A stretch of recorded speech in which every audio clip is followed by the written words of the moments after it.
Madame la ministre, merci de nous accorder cet entretien durant lequel nous allons échanger au sujet des relations entre votre pays, le Congo, et la Turquie, ainsi que les enjeux stratégiques du développement portuaire, notamment la contribution du groupe Al Bayrak. Alors, si vous le voulez bien, j'aimerais commencer justement sur les relations entre la Turquie et le Congo. Comment décririez-vous l'état actuel des relations entre le Congo et la Turquie, en particulier dans les secteurs des transports et des infrastructures? Merci beaucoup, Madame la journaliste, de m'accueillir et de me donner ainsi l'occasion de m'exprimer sur une coopération que je dirais déjà très dynamique entre la Turquie et mon pays, la République du Congo. Je suis arrivée il y a quelques jours, effectivement, dans le cadre d'une convention de concession qui aujourd'hui existe entre le port autonome de Pointe-Noire et la société Al Bayrak. Et donc, je suis en Turquie et je devrais dire que cette convention illustre un partenariat, une coopération très intense entre mon pays et le vôtre, la Turquie. Mais dans toute coopération, dans tout partenariat, on devrait pouvoir inscrire une dynamique toujours d'aller plus loin. Et donc, même si nous nous félicitons aujourd'hui que plusieurs entreprises turques ont déjà investi au Congo, sont installées au Congo dans différents secteurs, je crois qu'il est bon d'ajouter toujours un peu plus pour que le développement de notre pays soit en phase avec les grandes ambitions de notre chef de l'État, le président Denis Sassou Nguesso. Donc oui, une coopération dynamique, mais qui gagnerait à être intensifiée, notamment à travers le secteur du transport. Alors, je crois savoir que vous avez eu une conversation hier avec votre homologue turc. Pourriez-vous partager avec nous les principaux sujets qui ont été abordés? Je voudrais d'abord remercier mon homologue, le ministre en charge des transports de ce grand et beau pays, parce que je viens à peine d'être mise en responsabilité dans ce secteur, et il a eu l'amabilité donc de me proposer un échange téléphonique au cours duquel nous avons d'emblée reconnu tout l'intérêt que nos deux États auraient donc à approfondir des relations de coopération dans le secteur des transports. Le ministre m'a même si gentiment invité à venir dans quelques mois prendre part à un forum sur la connectivité des transports. Et d'emblée, j'ai marqué mon accord parce que la connectivité des transports se trouve être la vision que je compte développer dans ma mission de supervision des transports dans mon pays.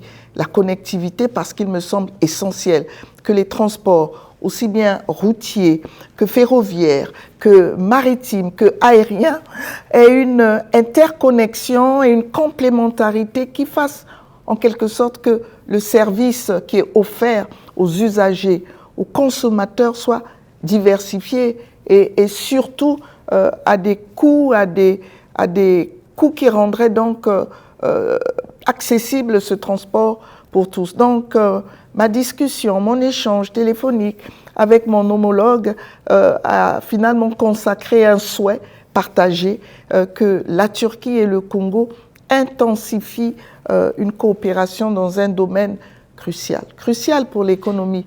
On ne saurait imaginer une économie sans un transport dynamique, sans un transport performant, sans un transport qui finalement est comme un catalyseur de différents piliers que nous, Congo, avons choisi pour marquer un développement de notre économie.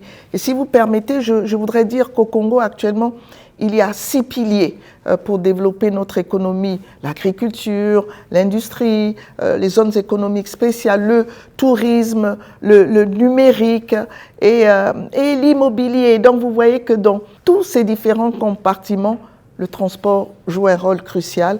Et lors de notre séjour prochain, ici, en Turquie, nous allons approfondir ce premier échange que nous avons eu sur le plan téléphonique avec notre homologue, et je m'en réjouis d'avance. Le groupe Al Bayrak a pris en charge la gestion du port de Pointe-Noire à la suite de la signature, donc, comme vous le disiez, d'un accord de concession.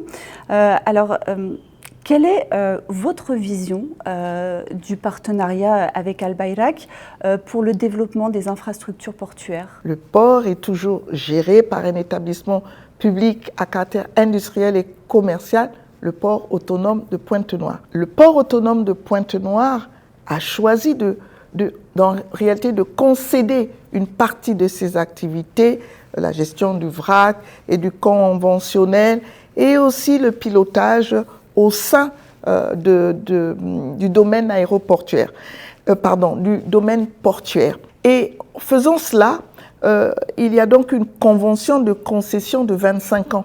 Pourquoi 25 ans? Parce qu'il faut du temps pour créer une dynamique en réalité d'attractivité, de compétitivité du port autonome de Pointe-Noire qui serait accrue grâce à cette convention.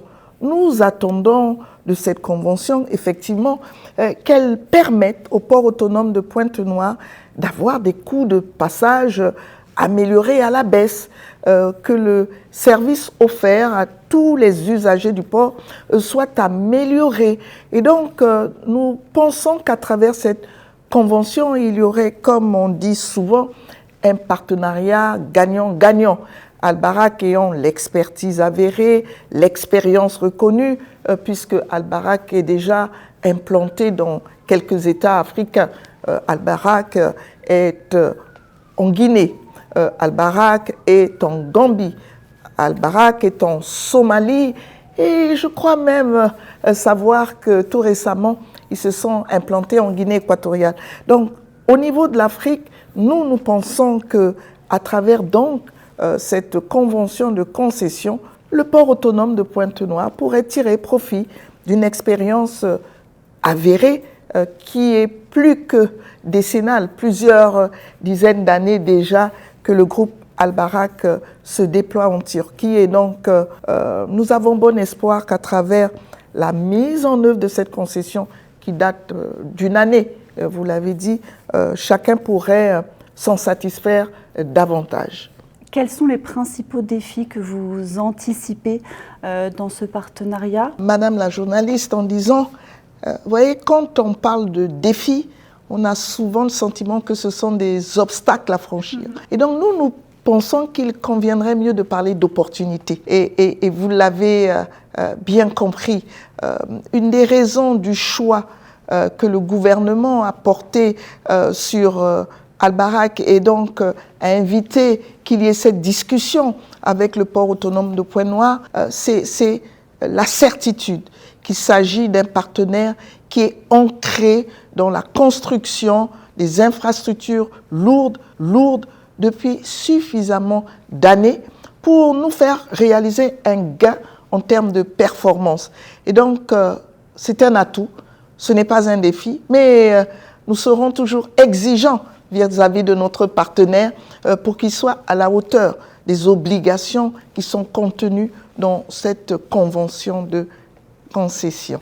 Le port de Pointe-Noire est un maillon essentiel du commerce et de l'économie de l'Afrique centrale, soutenant aussi bien les échanges régionaux que internationaux. Mais en ce qui concerne le Congo, comment percevez-vous l'impact de ce partenariat sur la croissance économique et sociale? Bien, vous le savez, le Congo est un pays de transit. Qu'est-ce que nous entendons par là? C'est que géographiquement, tout naturellement, et je dirais que la nature a été généreuse avec le Congo, nous avons un port en eau profonde, façade océan Atlantique, qui permet aux pays qui sont enclavés, donc qui sont au nord du Congo, lorsque l'on remonte le fleuve Congo, le magnifique, le majestueux fleuve Congo, on arrive à des pays qui sont enclavés et qui peuvent donc utiliser le fleuve Congo pour faire descendre certaines marchandises qui arrivent à Brazzaville.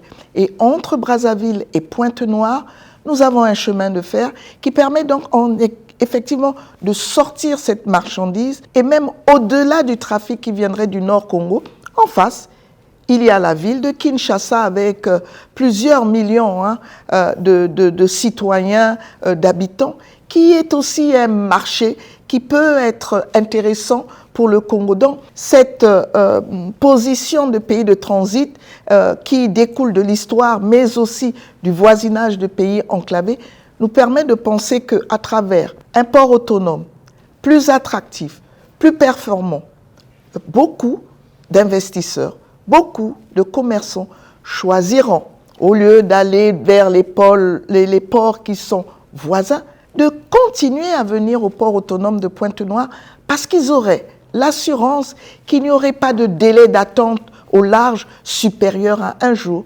C'est-à-dire que lorsqu'un navire arrive, il serait traité avec diligence, avec célérité, avec la sécurité nécessaire pour que la marchandise qui arrive à Pointe-Noire puisse très rapidement emprunter soit la route, soit le chemin de fer, arriver à Brazzaville, traverser pour aller de l'autre côté à Kinshasa ou remonter le fleuve Congo pour servir des pays comme la République centrafricaine, le Tchad. Donc, en réalité, nous avons tout intérêt, et je crois que cet intérêt a été bien compris par la partie Albarak, d'avoir un port à Pointe-Noire qui voit ses performances décuplées, centuplées, pour servir à la fois le marché intérieur congolais, cela va de soi, mais aussi le marché régional, grâce d'ailleurs à une volonté forte de son Excellence, Monsieur le Président de la République, Monsieur Denis Sassou Nguesso, d'avoir une intégration économique. Il faut savoir que le Congo est à la fois dans la CEMAC, Communauté économique et monétaire de l'Afrique centrale, avec les pays avoisinants, par exemple le Gabon, Centrafrique, etc. Mais le Congo est aussi dans la CEAC, la Communauté économique des États de l'Afrique centrale. Ça veut dire que la RDC, la République démocratique du Congo, et le Congo ont en partage des réglementations, une vision d'harmonisation qui facilite la libre circulation des biens, des personnes et des marchandises. Donc, en réalité, à travers cette convention de concession, nous misons sur une attractivité améliorée, une compétitivité améliorée du port autonome de Pointe-Noire qui concourt, somme toute, à avoir une vision intégrée, une vision économique qui serait bénéfique pour la République du Congo. Au-delà de cette collaboration actuelle, le gouvernement congolais envisage-t-il d'autres partenariats avec le groupe Al-Bayrak? Je suis le ministre en charge des Transports et je pense que d'abord, dans le secteur des transports, rien n'exclut qu'au-delà de cette convention de concession s'agissant du port autonome de Pointe-Noire, que nous n'entamions pas de discussion. Vous savez, la République du Congo est un pays qui accueille tous les investisseurs, qui ne fait pas de discrimination et qui est donc en capacité à chaque fois d'approfondir ce qu'il est capable de retenir d'une coopération de qualité. Donc, de façon générale, déjà, on peut dire que tous les opérateurs économiques de la Turquie, s'ils ont intérêt à venir au Congo, ils seront les bienvenus. Mais non, précisément, s'agissant d'Al-Bayrak, nous avons une première expérience à travers cette convention de concession. Et si elle s'avère être positive, pourquoi exclure d'avoir d'autres entretiens sur le périmètre des transports, pour ne parler que du périmètre placé sous ma supervision. On pourrait discuter effectivement sur comment consolider le secteur aérien, le secteur routier, le secteur ferroviaire, Mais pour l'instant, c'est vrai que je voudrais consacrer toute mon attention sur cette première convention afin qu'elle se révèle véritablement bénéfique pour le Congo. Madame la ministre, vous avez récemment pris vos fonctions à la tête du ministère des Transports. Quelles sont vos priorités pour ce mandat? Merci. C'est une question très importante. Mais pour établir des priorités, il faut faire un diagnostic. Nous venons à peine de recevoir cette lourde responsabilité et véritablement nous devons faire honneur à la fois au Premier ministre, chef du gouvernement, et encore beaucoup plus à la plus haute autorité. Et donc, de façon, je crois, rigoureuse, il faut établir un diagnostic et nous nous sommes attelés à le faire pour fixer des priorités. Chaque secteur va se voir définir des priorités, mais toujours dans une vision de connectivité. Ça veut dire quoi? Qu'il nous paraît raisonnable de penser que s'il n'y a qu'un secteur qui se porte bien et que les autres secteurs soient fragiles, cela ne va pas concourir à la performance globale. Donc pour chaque secteur, il y aura une forme de priorisation. Nous avons un secteur, par exemple, du ferroviaire qui aujourd'hui est animé par un seul opérateur public. Est-ce que c'est le meilleur modèle? Peut-être, peut-être pas. Donc nous devons travailler à cela.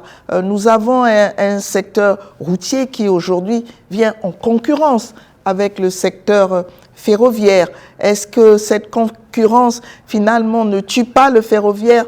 Il faudrait qu'on s'assure qu'il y ait cette complémentarité. Donc, véritablement, nous sommes encore dans une phase de diagnostic pour arrêter nos priorités et pouvoir présenter au chef du gouvernement une démarche pour qu'il y ait comme une coïncidence, une cohérence dans l'implémentation que nous ferions d'une feuille de route qui va aboutir, nous semble-t-il, véritablement à une performance globale de l'ensemble du système des transports au Congo.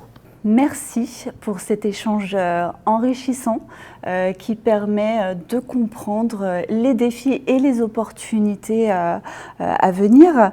Nous suivrons avec intérêt la mise en œuvre de vos projets et nous vous souhaitons pleine réussite dans votre mandat. Merci encore. Merci beaucoup, Madame la journaliste. Et je voudrais aussi profiter de cette occasion pour remercier le gouvernement turc de l'accueil qui m'a été réservé et surtout à l'ensemble de ma délégation.